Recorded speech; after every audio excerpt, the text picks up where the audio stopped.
Buenos días, ¿qué tal? Bienvenidos y bienvenidas al curso Fundamentos Epistemológicos del Psicoanálisis. Hoy estamos en la clase 5, ¿vale? Si recordáis, la semana pasada estuvimos trabajando el concepto de sobredeterminación y no terminamos el tema. Porque os quería hablar de dos ejemplos, os quería traer dos ejemplos para que viéramos qué es eso de la sobredeterminación. Bueno, antes de nada, mi nombre es Virginia Baldomino, soy psicoanalista del Grupo Cero y este curso está organizado por la Escuela de Psicoanálisis Grupo Cero. Se realiza en Alcalá de Henares y se emite en directo a través de Facebook a todo el mundo entero puede seguirlo.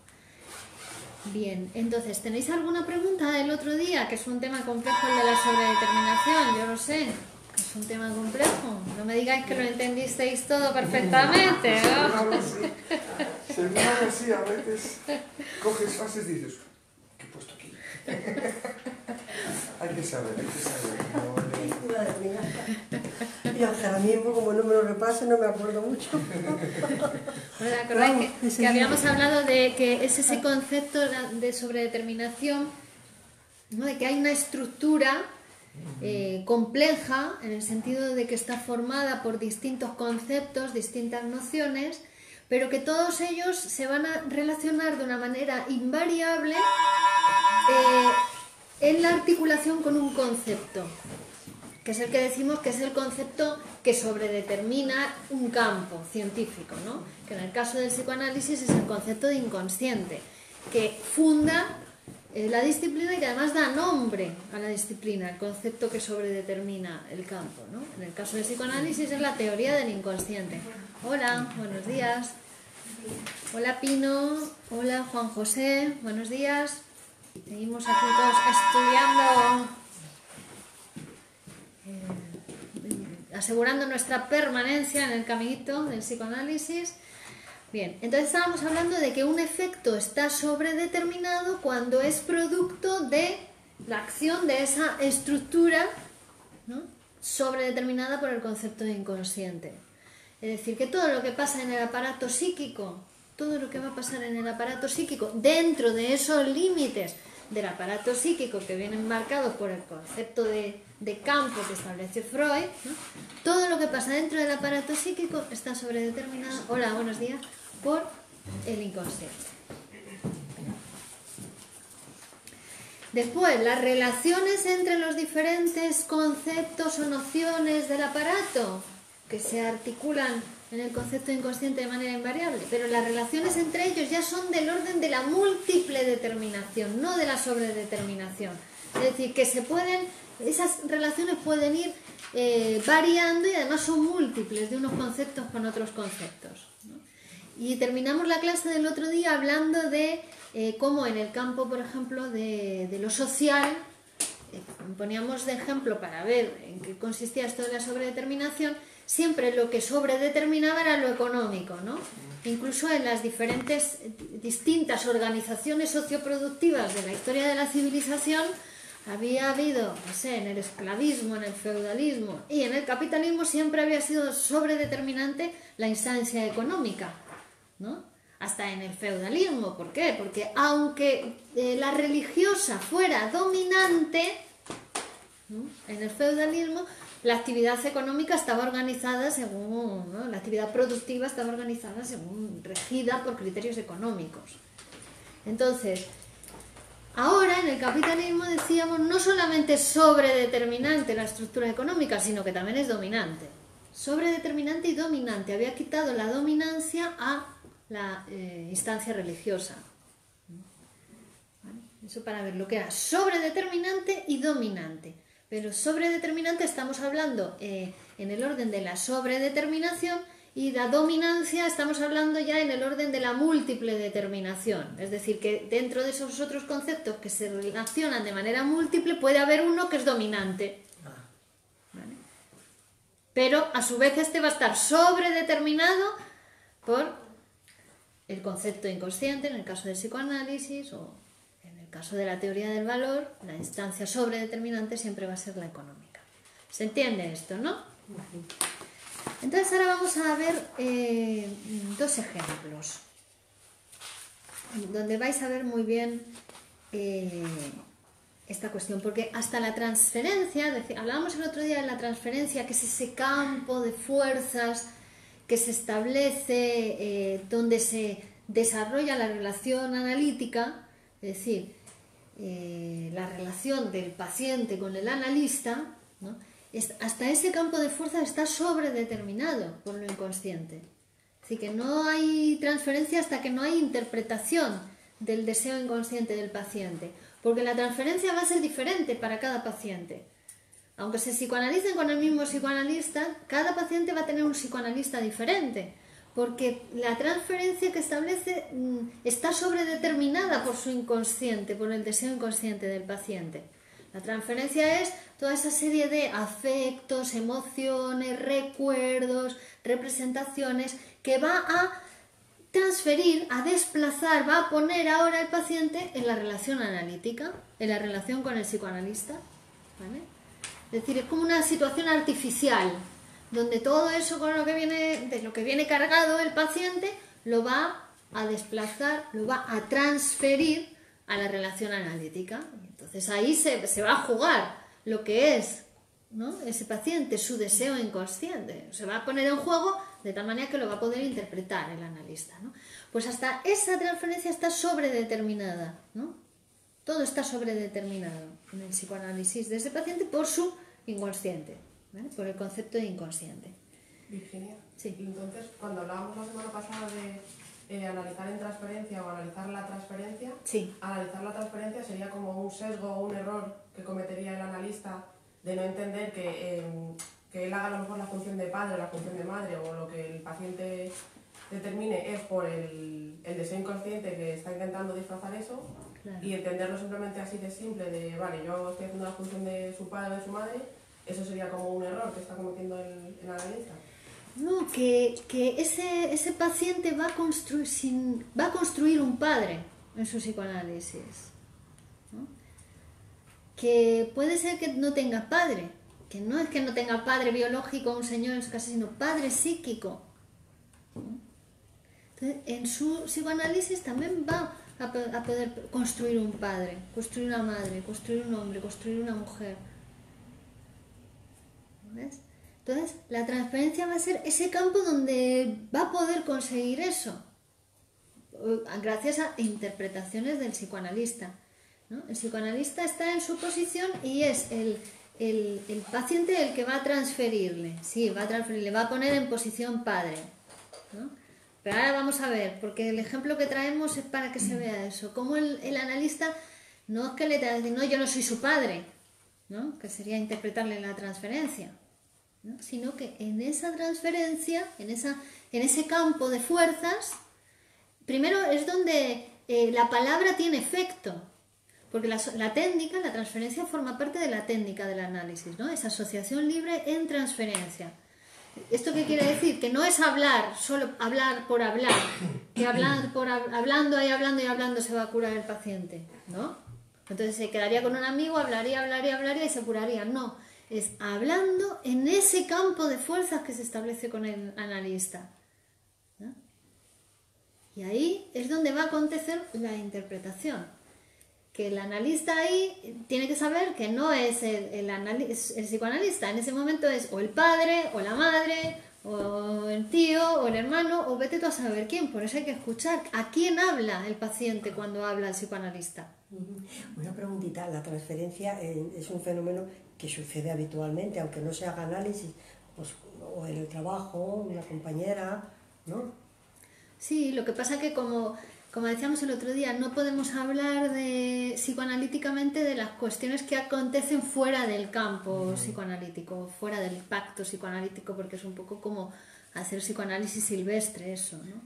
Entonces, podemos, teóricamente, o sea, si seguimos la disciplina, podemos hablar de transferencia en el análisis, ¿no? Obviamente, siempre hay transferencias de afectos. Tú hablas con tu marido y a veces no es con tu marido, no es a tu marido a quien estás hablando. Hay confusiones constantes, pero eso ya es como un síntoma, como desplazamientos que se producen, ¿no? En el psiquismo humano. Te enamoras de tu marido y no es de tu marido de quien te has enamorado, ¿no? ¿De qué? ¿De lo que has construido? ¿O cómo? Sí, o de un rasgo de él que te recuerda a algo de lo que tú fuiste, o de lo que eres, o de lo que quieres ser, o algo de tu papá, o justo es algo contrario a tu papá, pero de un rasgo, ¿no? Entonces uno dice, me he enamorado de esta persona, no sé qué, pero no sabe bien, ¿no? Digo, siempre hay esos desplazamientos y siempre hay esas transferencias de afectos que proceden de otro lugar y de otras personas y de otras situaciones, ¿no? Pero propiamente dicho es transferencia en la situación analítica, ¿no? Dentro ya estamos dentro del campo del pacto analítico y del aparato psíquico, ¿no? Entonces, vamos a ver estos dos ejemplos que os decía, ¿no?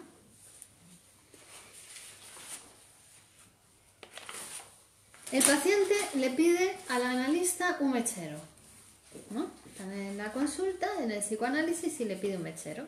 Y el psicoanalista le dice que no le da el mechero. No sabe muy bien por qué, porque a lo mejor en otra situación le hubiera dado un mechero u otro paciente, pero este paciente inconscientemente no sabe por qué, le dice que no le da el mechero, ¿no? Entonces, se desarrolla en el paciente toda una serie de sentimientos del calibre del odio, la agresividad, la desconfianza, ¿no? La persecución frente al psicoanalista. Le dice que no y ¡wow! Aparece en él esa hostilidad, ese odio, y comienza a expresar su rabia al analista, ¿no? Le dice que le menosprecia, que cree que le voy a contaminar porque me deja su mechero. Métase el mechero por el culo, ¿no? Le empieza a decir. Pero qué exagerado, qué ortodoxia, madre mía, ¿no? No quiere usted que yo le contamine. Bueno, empieza a insultar al psicoanalista, ¿no? ¿Veis? Todo eso todas esas ocurrencias que tiene el paciente. Cuando el psicoanalista le niega el mechero, es de múltiple determinación. Busca como un montón de causas porque el otro no le deja el mechero, ¿no? Múltiple determinación. Es decir, todo aquello a lo que puede acceder el paciente hablando, todas las frases esas que le vienen son preconscientes. Es asociación libre. Todo lo que dice el paciente es asociación libre para nosotros, aunque le esté insultando al analista. Es asociación libre, son las frases que le vienen las que puede asociar, ¿vale? Asociación libre, preconsciente, múltiple determinación. Esto es importante que lo tengáis bien unido, ¿no? Que la asociación libre es múltiple determinación, es contenido preconsciente, a lo que puede acceder el paciente hablando libremente, ¿vale? Pero en realidad en ese hecho ya se había producido transferencia. Ahí ya hay transferencia, porque el no del analista, que no sabe muy bien por qué le ha dicho que no, ya le ha servido al otro de interpretación. Ya se ha interpretado algo que todavía el analista no sabe qué. ¿Vale? Entonces, él sigue hablando, le insulta al analista, pero el analista no le dice nada, anota y le deja hablar, ¿no? Y entonces empieza a hablar de que ese mechero, el mechero era un mechero que su padre, después de haberle pegado cuando él tenía 5 años, le quitó el mechero. ¿Por qué? Porque quería incendiar la casa. Eso lo cuenta el paciente, no se lo inventa el analista, lo va contando él, ¿no? Yo quería quemar, mi padre me pegó, me quitó un mechero porque yo quería quemar la casa. Bueno, este recuerdo que acaba de asociar el paciente sigue siendo preconsciente, ¿no? Sigue siendo latente, sigue siendo ideas latentes a las que puede llegar por sí mismo, ¿no? Que en realidad era un recuerdo encubridor. Todos los recuerdos son encubridores, ya ha habido deformación a los recuerdos, esconden otra cosa los recuerdos, ¿no? Esto era un recuerdo encubridor. Pero ese recuerdo ya nos explicaba esos sentimientos que el paciente sentía hacia el analista. Ese odio, esa hostilidad, ese rencor, ese querer matarle, venía de ahí, ¿ves? De esa cuestión con el padre. Había habido una transferencia intrapsíquica, ¿no? También. Había habido un desplazamiento, ¿vale? Los sentimientos siempre son engañosos. Los sentimientos también. Nunca se corresponden exactamente con esas personas. Siempre hay un desliz, una condensación, un desplazamiento en los productos psíquicos, ¿vale? Los sentimientos, pues también, generalmente están desplazados, porque vosotros pensad que cuando hay una representación que es intolerable para la conciencia, que no puede acceder a la conciencia, por ejemplo, odio hacia el padre, ¿no? Eso está muy mal visto por la conciencia y por la moral, por nuestra moral, que somos muy moralistas, muchísimo más de lo que os pensáis. Sí, somos mucho más moralistas de lo que pensamos y mucho más inmorales de lo que creemos. Las dos cosas, ¿no? Entonces, como la conciencia no se permite esa cuestión del odio al padre, ¿qué hace? Reprime la representación padre, esa pasa a lo inconsciente, y el afecto que no se puede reprimir, los afectos, las emociones, los sentimientos no se pueden reprimir, por mucho que uno quiera. ¿Pero qué hace? Busca otra representación a la que se asocia, ¿no? Se desplaza, se separa de esa representación y se desplaza a otra representación. Por ejemplo, un subrogado del padre, o por ejemplo, el psicoanalista, ¿no? Que en este momento, vemos que ahí hay una transferencia donde el psicoanalista es el padre, cuando le dice no al mechero. ¿Vale? Entonces, ese era un recuerdo encubridor el que él tenía, ¿no? Es decir, para que en este momento el paciente estuviese tan cabreado como se cabreó cuando el analista le dijo no era realmente un paciente de 35 años hablando con un psicoanalista. Eso es la situación, digamos, lo que parece, lo manifiesta, lo que parece esa situación, pero realmente cuando él tiene esa explosión de ira, porque el analista le dice no, era ese niño de 5 años teniendo una rabieta frente a su padre. Tampoco es el psicoanalista, ahí es su padre, es el padre con el niño de 5 años. ¿No? ¿Se entiende esto? ¿Vale? Ese es el tiempo del inconsciente. Entonces, el no del psicoanalista se había transformado en deme el mechero, no me incendie la casa. Así me va a incendiar la casa. Es decir, y esta es la interpretación. Esto es lo que el paciente no puede llegar por sí solo, es lo que ha interpretado el psicoanalista, porque la interpretación es el inconsciente del paciente, ¿no? Y la interpretación es, deme el mechero de su pasión, no se acueste con mi mujer, su madre. Con su madre no. Esa es la prohibición del padre, ¿no? Al niño de 5 años. Esa es la interpretación. Y eso era lo que tapaba el recuerdo encubridor. El recuerdo encubridor tapa una cuestión inconsciente que solo se puede producir por interpretación. Porque si no, el sujeto no sabe de eso, ¿no? Él lo que recordaba era que su padre le había quitado un mechero a los 5. Claro, y no era eso realmente. Donde es la ley paterna que le viene a decir con tu madre no. Justo 5 años, toda está la cuestión edípica, ¿no? Una preguntita, ¿la transferencia es sobre determinación o múltiple determinación? La transferencia está sobredeterminada también, por lo inconsciente, por el concepto inconsciente. O sea, es sobredeterminación. Es un efecto sobredeterminado la transferencia. Igual que el síntoma es un efecto sobredeterminado, o el sueño. Todas las producciones del inconsciente, el síntoma, el sueño, la transferencia, ¿no? El lapsus, la equivocación, el olvido, están sobredeterminadas. Es decir, ya son un producto-efecto de esa estructura compleja sobredeterminada por el concepto inconsciente. ¿Vale? Entonces, ¿qué vamos a hacer en el psicoanálisis? En el psicoanálisis vamos a hacer que partiendo de esos efectos, partiendo del sueño, partiendo del síntoma, partiendo de la transferencia, vamos a interpretar el deseo inconsciente. ¿Para qué? Para construir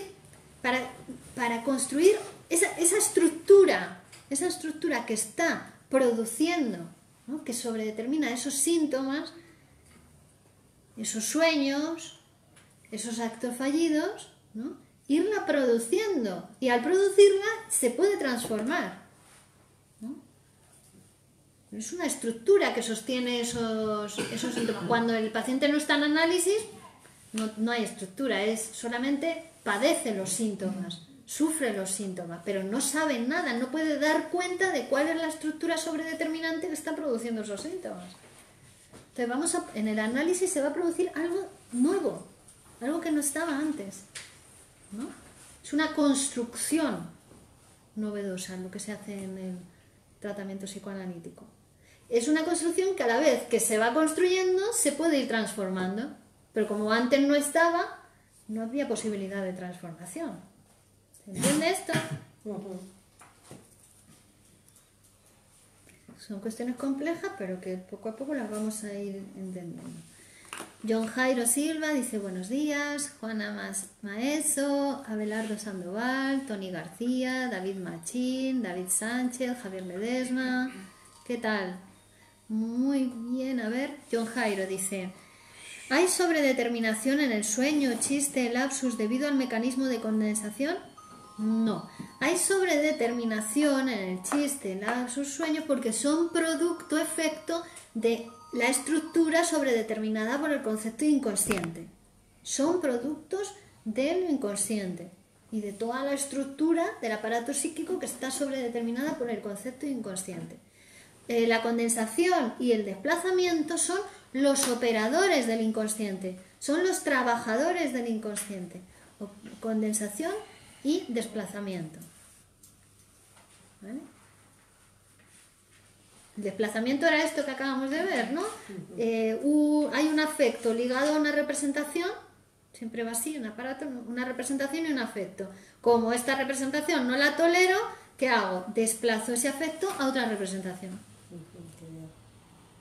Y además el desplazamiento está permanentemente, y la condensación también. En la condensación es veo en el sueño un señor que tiene la cara de mi tío, sin embargo yo sé que es Pepito y se mueve como si fuera Juanito.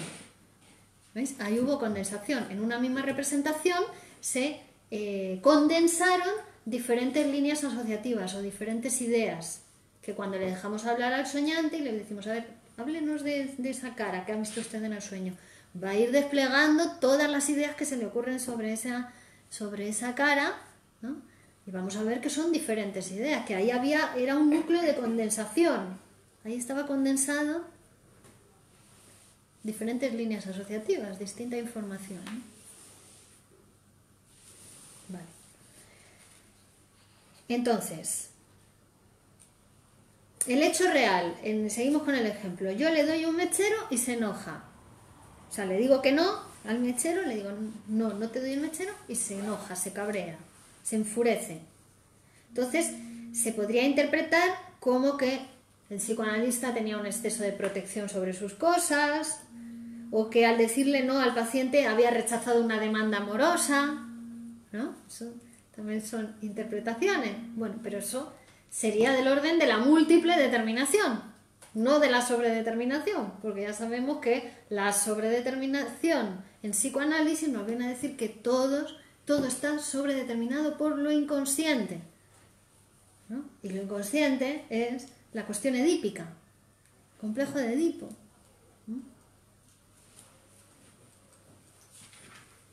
Entonces, el recuerdo del paciente fue un primer paso hacia la interpretación,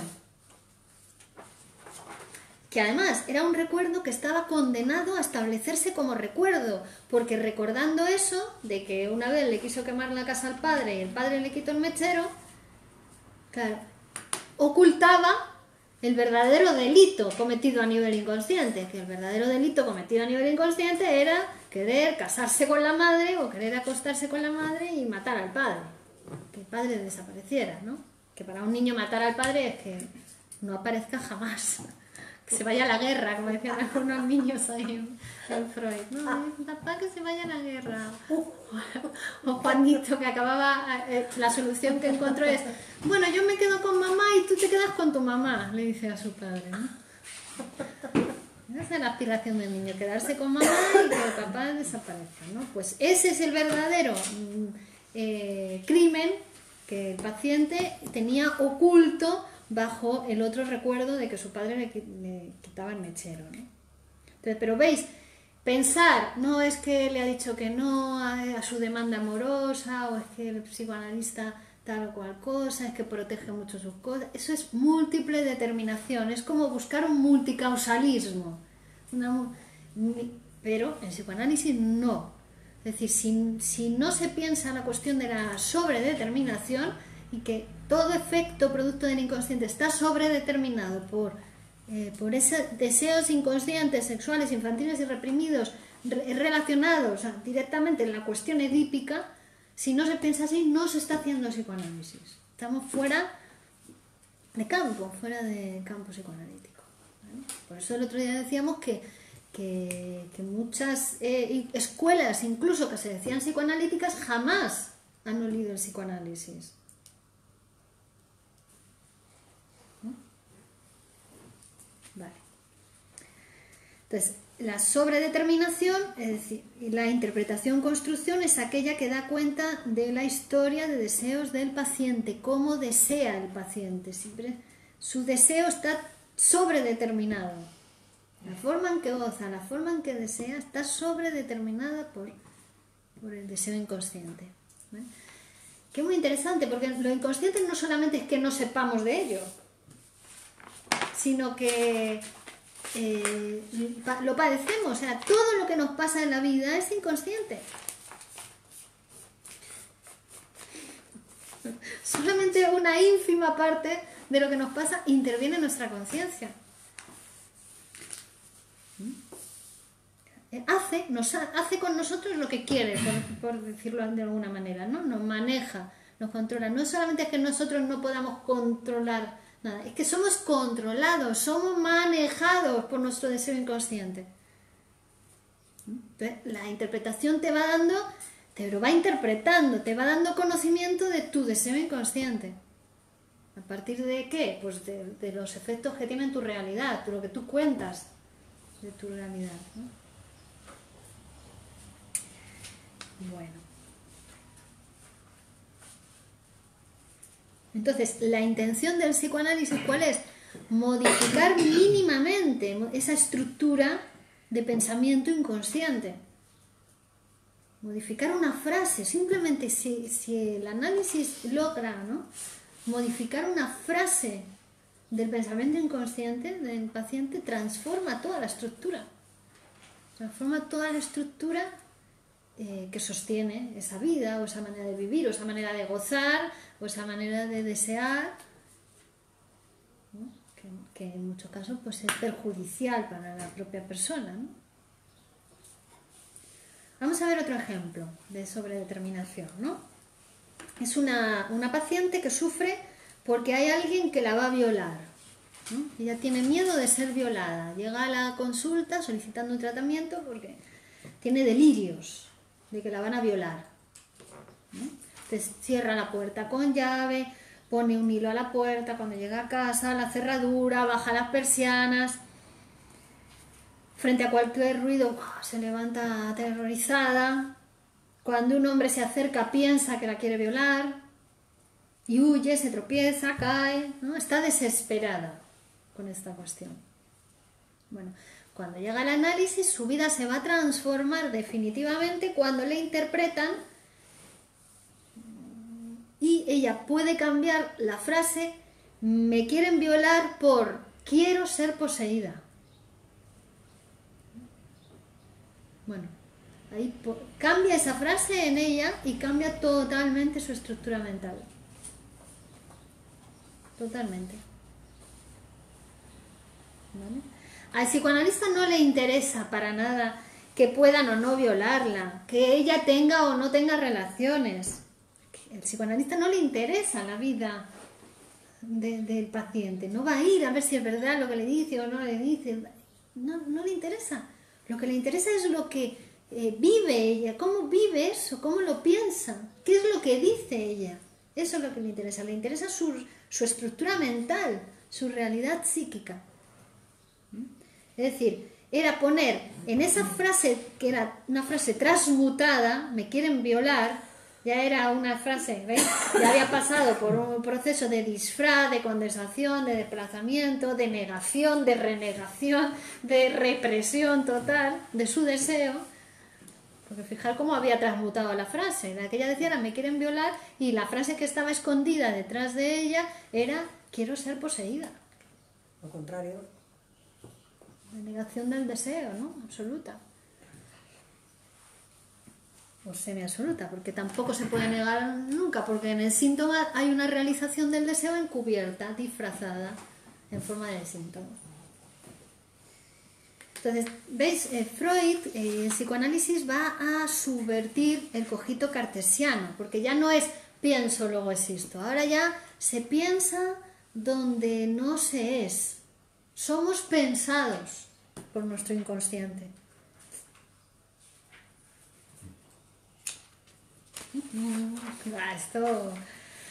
Esto, imaginaos, el psicoanálisis, igual que os está rompiendo los esquemas a vosotros, ¿no? A mí, cada vez que lo digo, cada vez que yo también me someto a eso, ¿no? Pues imaginaos cómo rompió los esquemas el psicoanálisis cuando nació como ciencia, ¿no? Hay una sola manera, ¿no? Porque los contenidos inconscientes no pueden acceder a la conciencia, nunca tal cual. Siempre acceden ya transmutados, disfrazados, desplazados, condensados, ¿no? Pero solo hay una manera en que pueden acceder a la conciencia directamente. ¿Sabéis cuál es? No me he enterado.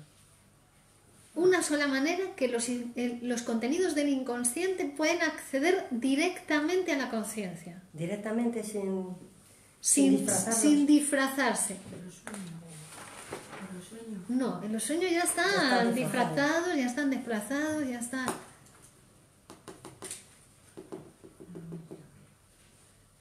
Una sola manera, o sea, los contenidos del inconsciente siempre cuando pasan para acceder a la conciencia, esa condición de ya haberse transformado, haberse disfrazado, tener otra apariencia, que no asuste demasiado a la conciencia, ¿no? Más potable para la conciencia. Pero hay una única manera que pueden acceder directamente a la conciencia. Sin Por el enfado. Los lapsus. En los lapsos ya está también disfrazado. Los síntomas. También. La negación.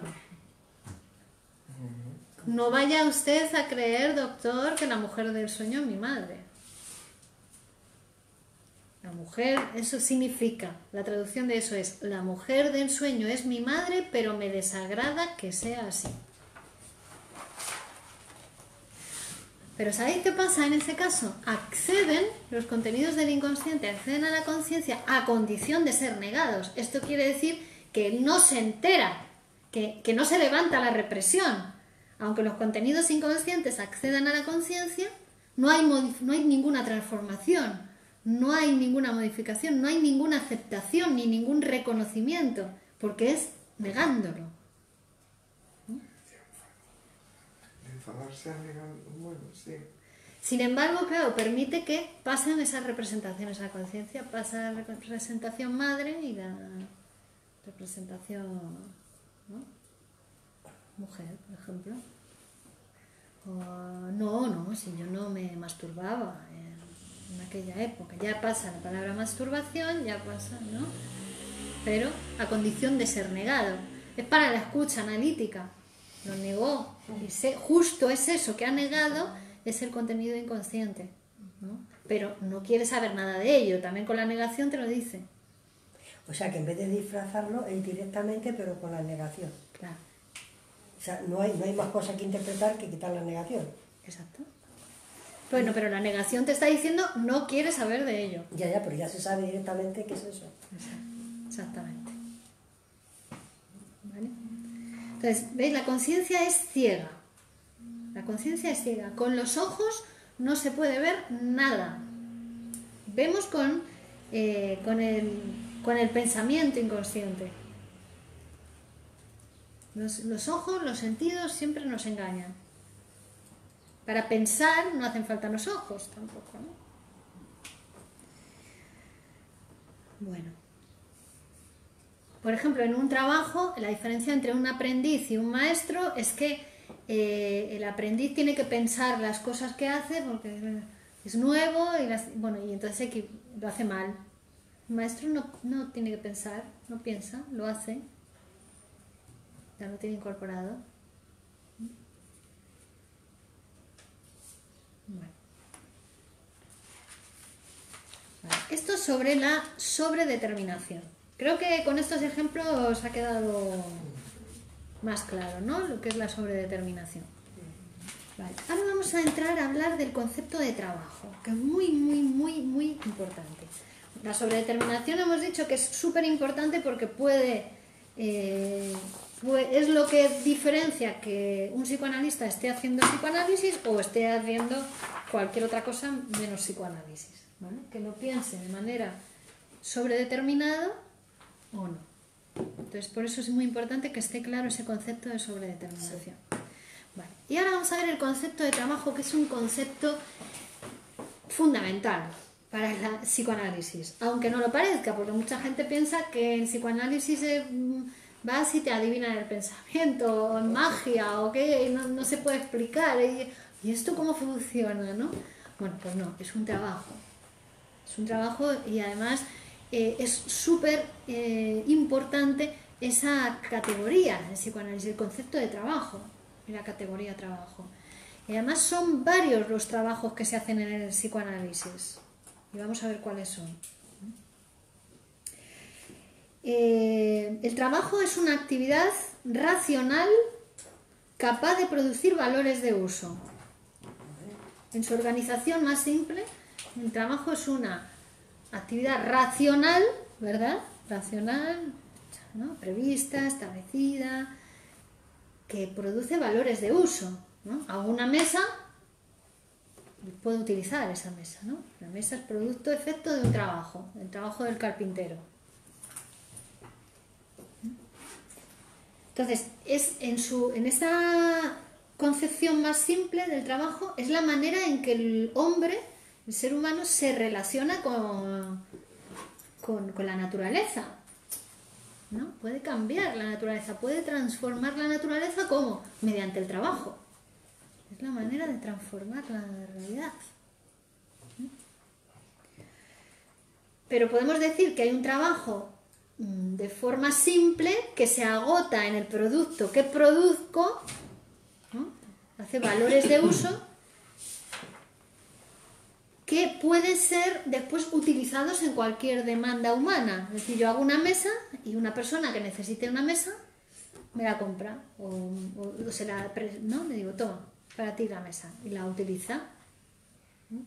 Una demanda que puede ser una demanda debida a una necesidad del orden material o también una necesidad del orden de la fantasía. Por ejemplo, nos compramos un coche, pero si fuera solamente por una necesidad de movernos, todo el mundo se compraría el mismo coche, pero no. Hay gente que se compra un Mercedes, hay gente que se compra, ¿no? Porque si empezamos a estudiar, a lo mejor su abuela se llama Mercedes, o porque tiene un nombre de mujer, o habría que ver, ¿no? Pero ves, ya también está satisfaciendo una necesidad del orden de la fantasía. Es lo mismo, Marx ya decía que daba lo mismo que fuera una necesidad biológica, una necesidad fisiológica, una necesidad deseante, que también lo que uno fantasea se puede satisfacer, esa fantasía, ¿no? Entonces, eso sería trabajo simple que se agota en el producto que yo produzco. Cuando el producto del trabajo excede en su valor al trabajo medio necesario para producirlo, es lo que se genera lo que se llama plusvalía. Cuando el producto del trabajo excede en su valor al trabajo medio necesario para producirlo, se genera plusvalía. Y en ese momento se fundan dos cosas: el dinero como capital y aparece el valor de cambio de las mercancías, ¿no?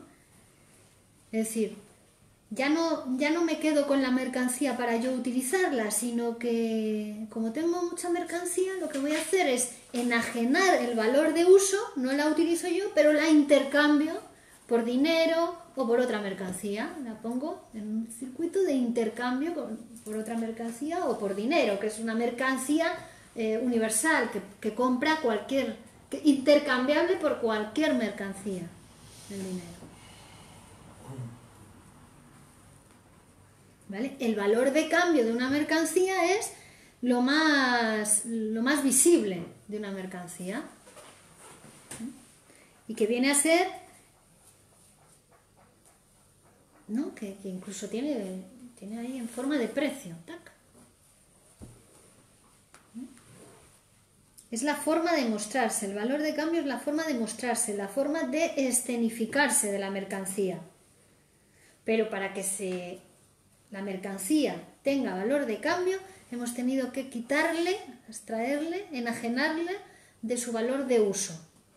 ¿No? Porque tú no puedes utilizar el paraguas y después venderlo, ¿no? No lo utilizas y lo vendes. ¿Vale? Bueno, estamos hablando de todo esto para hablar ahora del trabajo del sueño, fijaros, pero para que veáis que es un trabajo. Esto es el trabajo, ¿no? Trabajo a nivel social, económico, pero ahora vamos a ir al trabajo del sueño, ¿no? Ya hemos visto en las clases anteriores que la certeza de los sentidos siempre es ilusoria, que es engañosa, que lo que nos llega a través de los sentidos ya ha sido sometido también a una sobredeterminación inconsciente, pero que con el trabajo del psicoanálisis vamos a poder, partiendo de esos efectos, de eso que nos llega a través de los sentidos y que nosotros le contamos al analista, vamos a poder interpretar el deseo inconsciente, que está sobredeterminando esa manera de percibir, o esa manera de desear, o esa manera de amar, o esa manera de relacionarse. ¿Vale? Entonces, una cosa es la realidad material, la realidad real, que podemos decir que es la misma para todos, que ahora mismo estamos aquí, viniendo a este curso, que son las 12 menos cuarto.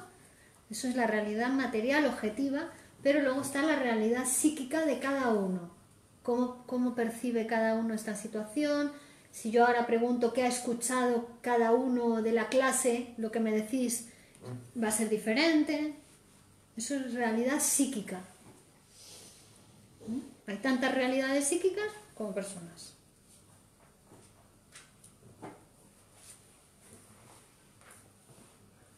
Entonces, en la interpretación de los sueños, Freud nos muestra que en psicoanálisis hay tres formas de tres trabajos.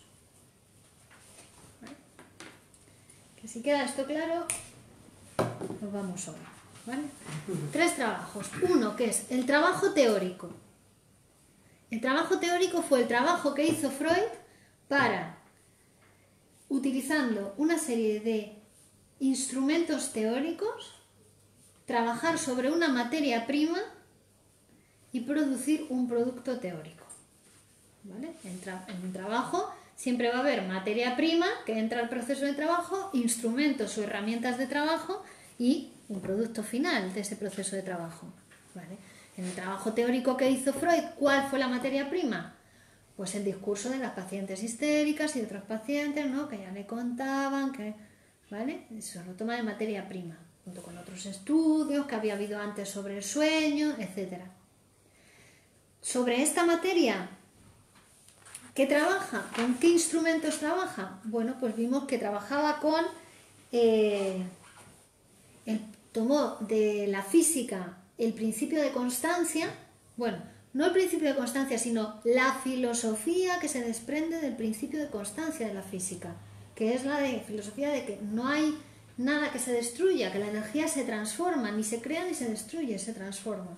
Entonces tomó eso como instrumento de trabajo Freud. Tomó también el concepto de aparato psíquico que él ya había trabajado en el proyecto de una psicología. Y también tomó la noción filosófica que estaba muy de moda en ese momento, que era la diferencia entre manifiesto y latente.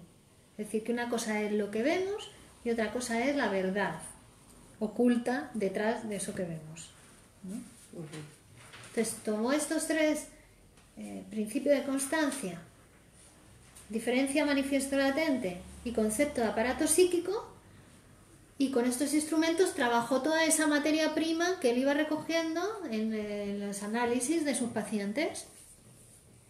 Bueno, hizo un trabajo teórico, porque Freud no es que las pacientes le dictasen la interpretación de los sueños, no, él con todo eso que él escuchaba en sus pacientes hizo un trabajo teórico y produjo un concepto teórico, el concepto de inconsciente.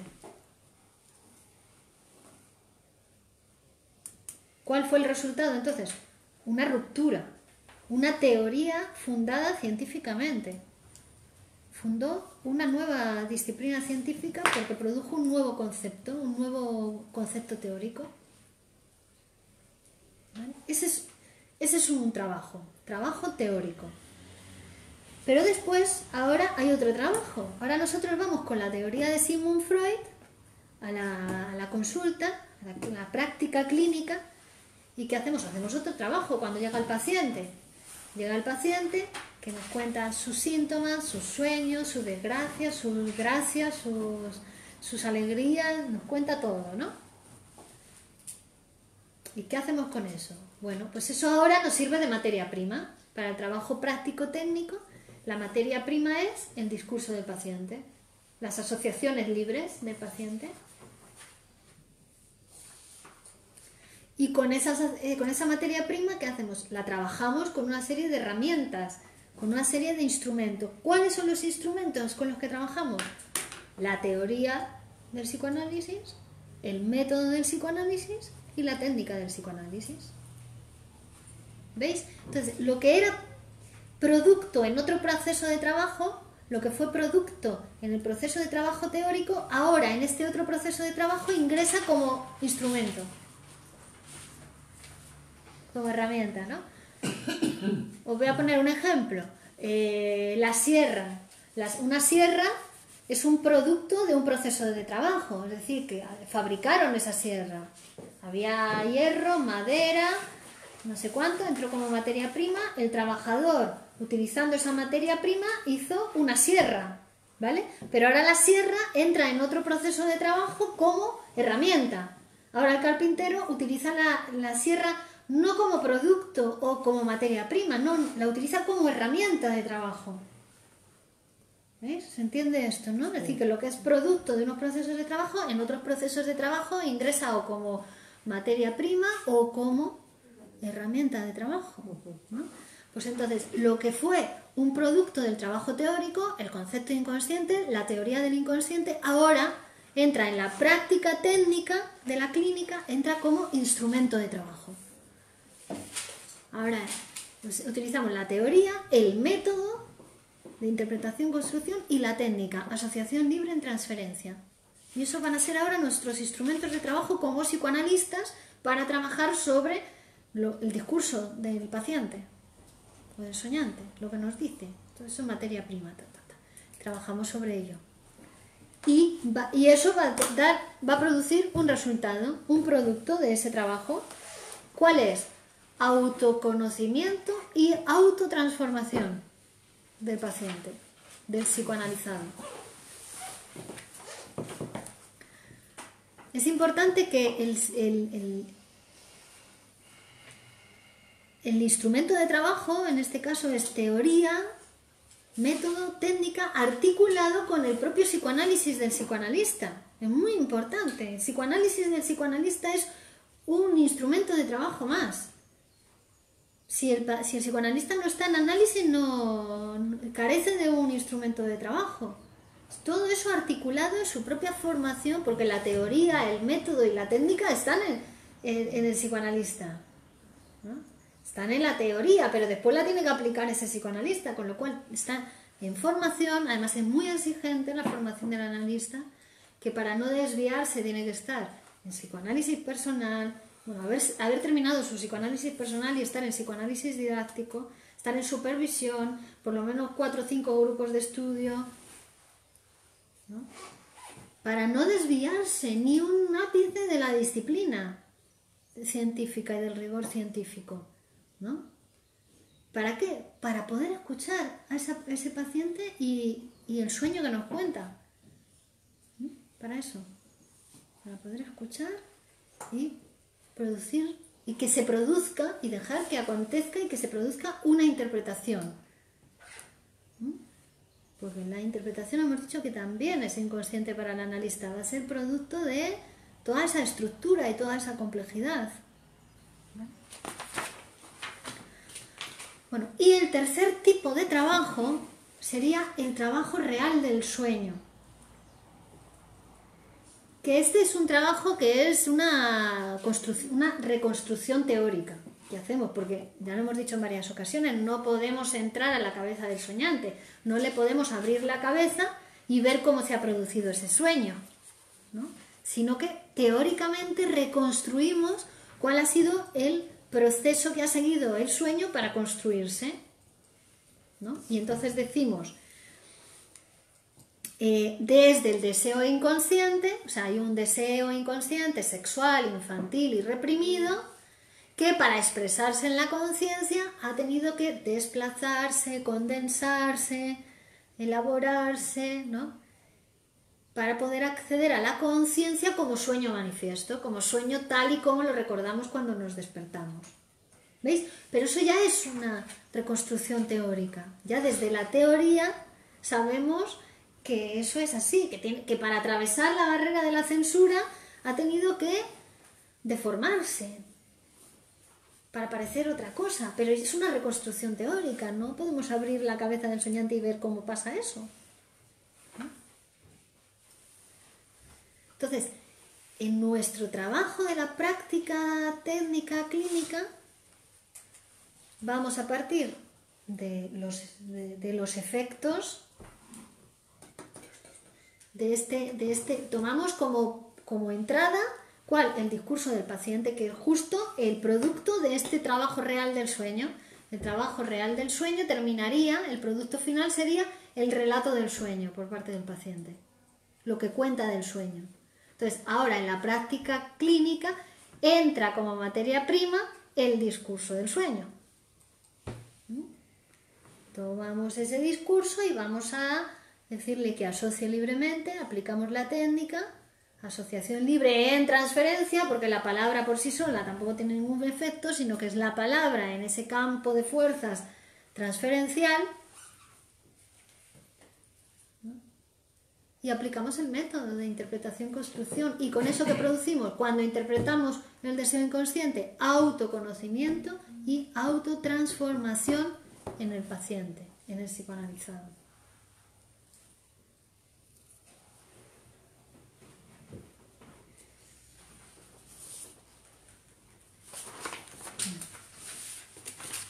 ¿Se entendió algo? Sí. Es que claro, parece sencillo, pero es complejo porque, ¿no? Pues se entendió que son 3 tipos de trabajo diferentes, ¿no? Uno que es un trabajo teórico, otro es el trabajo de la práctica técnica en la clínica, en la consulta, ¿no? Cuando llega el paciente, y otro que es el trabajo que nosotros reconstruimos teóricamente, que es el trabajo que ha hecho el sueño para producirse, ¿no? Que es todo trabajo inconsciente, trabajo psíquico.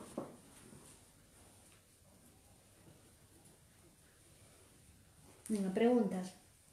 Estos 5 minutos que quedan. Que no es magia el análisis.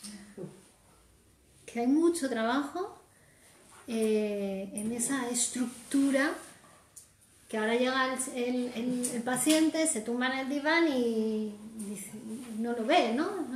O sí, porque se ve, hemos dicho, no con los ojos, sino que se ve con el pensamiento. Y ahí se ve. Y el psicoanálisis es un hecho exquisitamente comunitario.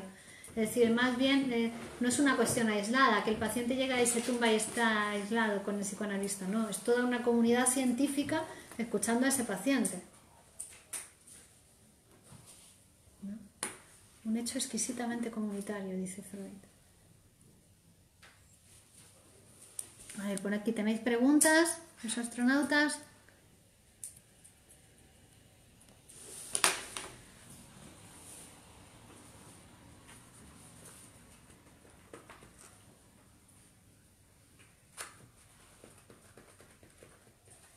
Los terráqueos.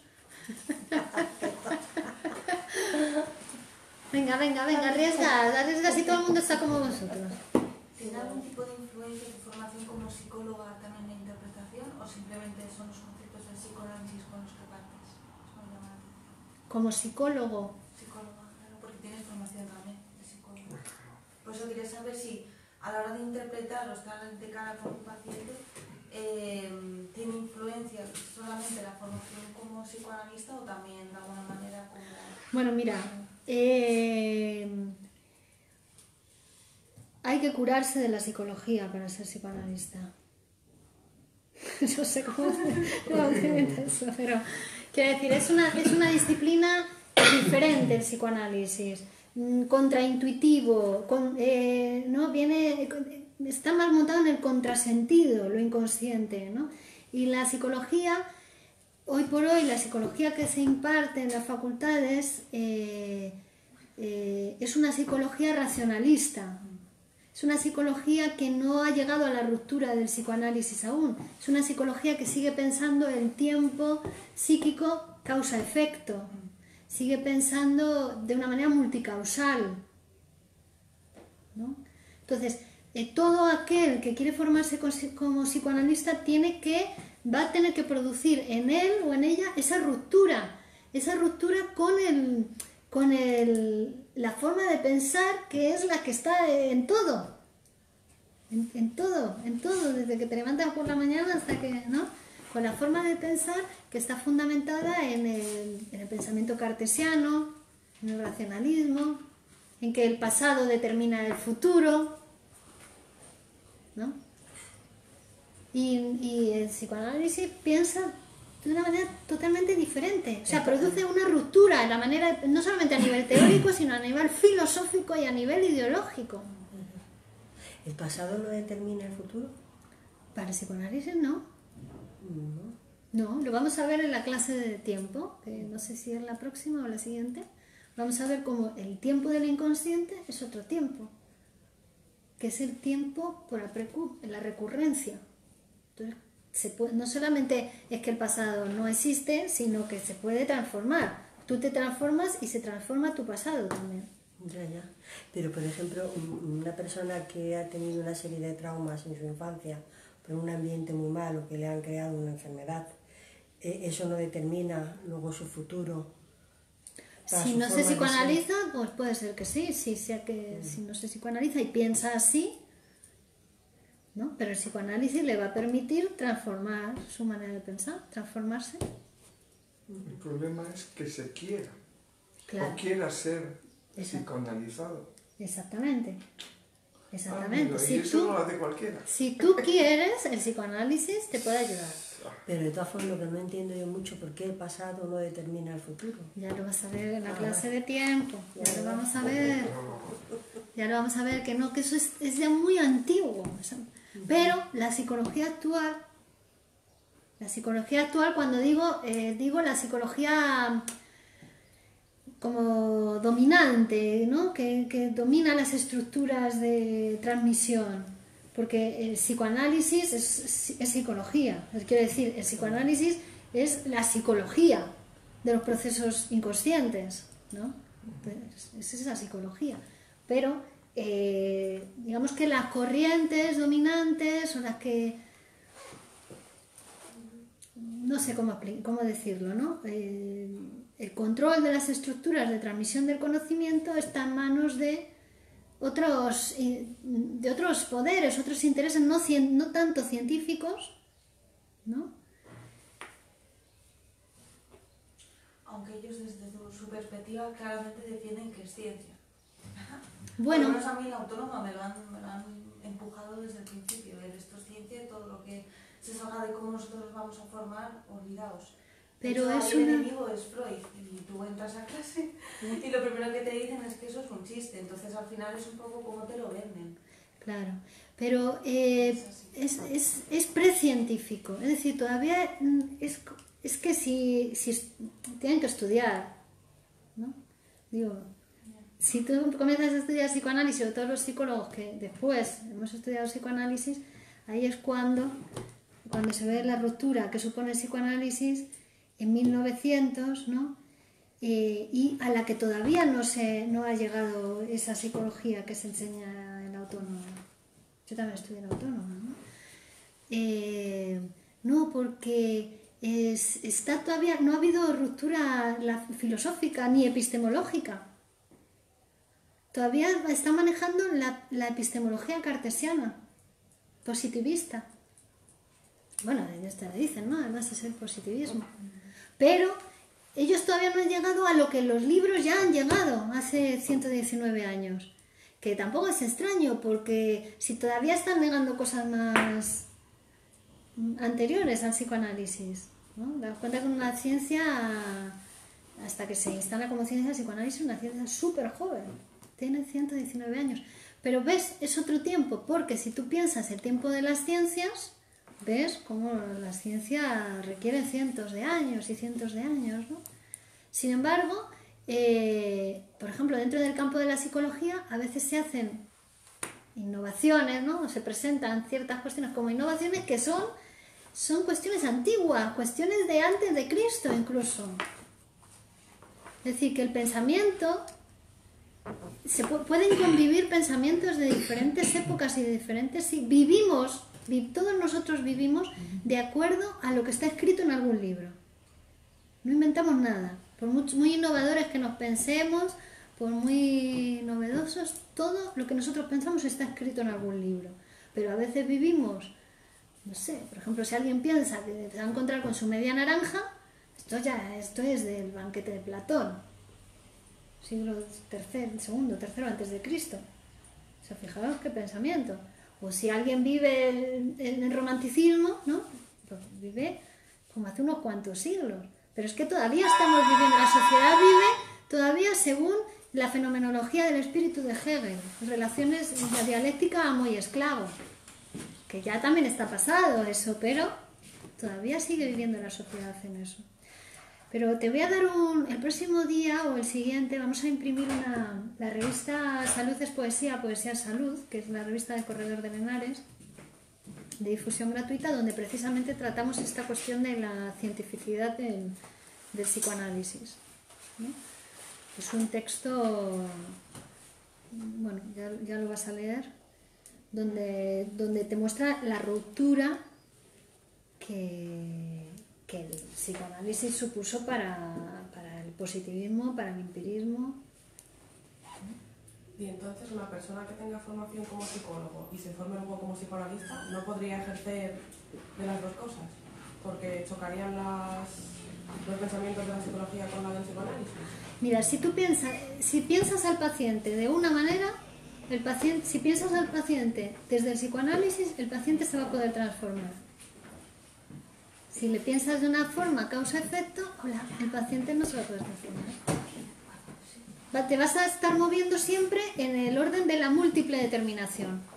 Va a ser multicausal, todo preconsciente, porque para la psicología no existe el inconsciente. No hay procesos inconscientes. Es todo del orden de la conciencia y del orden de la preconciencia.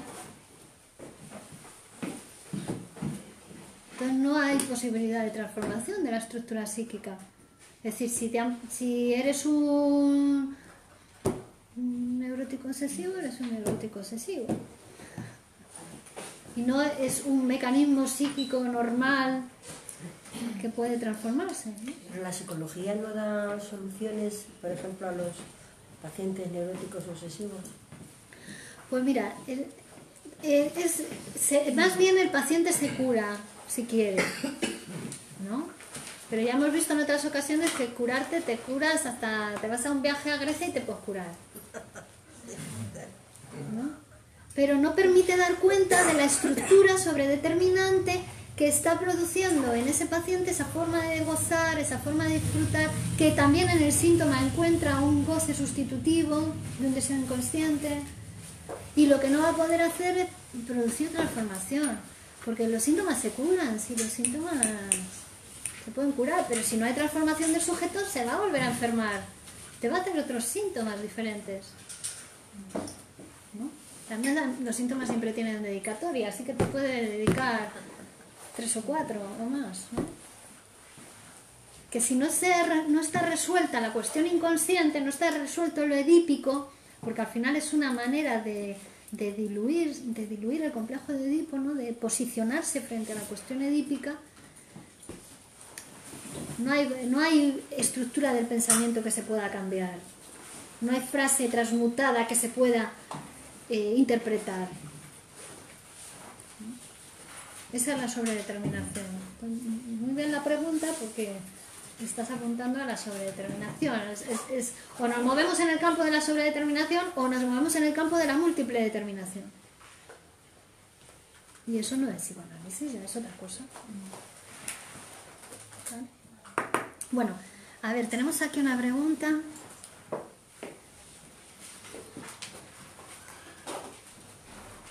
Dice John Jairo Silva, cuando hablan de transferencia, ¿lo comprenden como algo necesario para el trabajo analítico?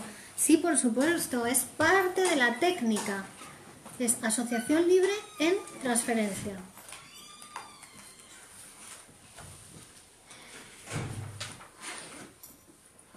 Y dice John Jairo, porque lo poco que entiendo del autoanálisis de Freud es la efectividad que tiene debido a que él lo hace en función Fliers.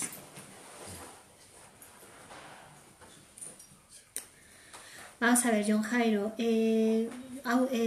Freud está produciendo, y en sus cartas con Fliers lo que está produciendo es la ciencia del psicoanálisis, ¿no? Entonces, cuando él se pone como paciente o como ejemplo, o trae sus sueños, también es como está utilizando como materia prima eso para la producción del nuevo concepto teórico, el concepto de inconsciente y de toda la disciplina del psicoanálisis, ¿no?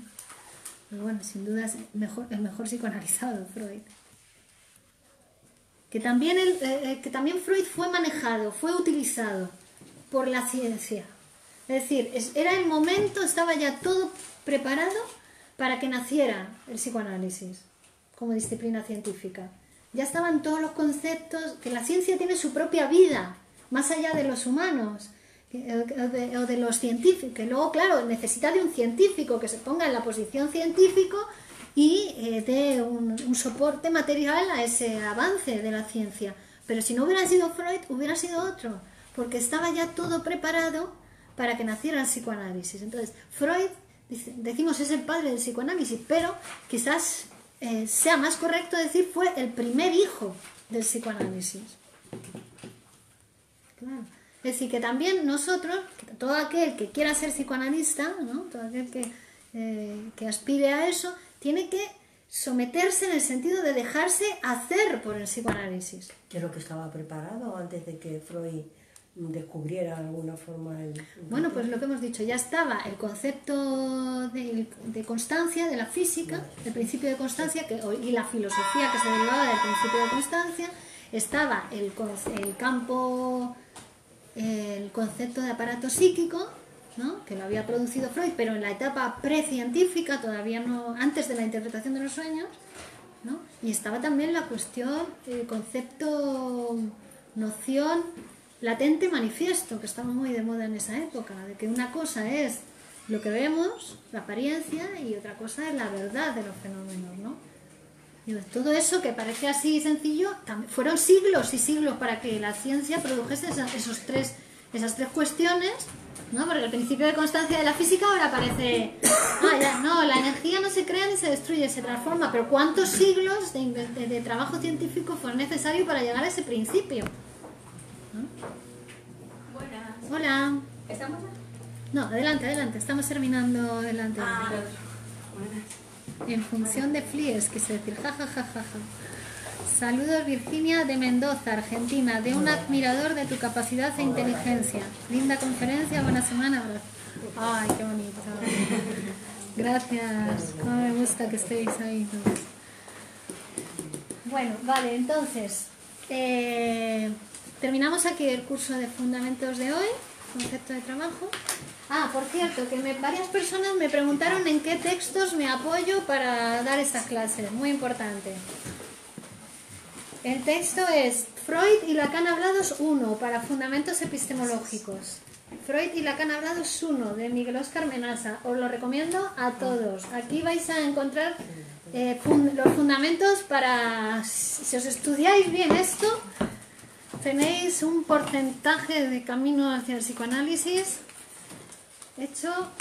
Bueno, Freud y Lacan hablados 1 de Miguel Óscar Menasa. Son las clases que Menasa impartía cuando él era el profesor del seminario Sigmund Freud, que han sido transcritas y publicadas para que todo el mundo pueda ir a esas clases. Entonces me apoyo en este texto que vamos a ver el próximo día.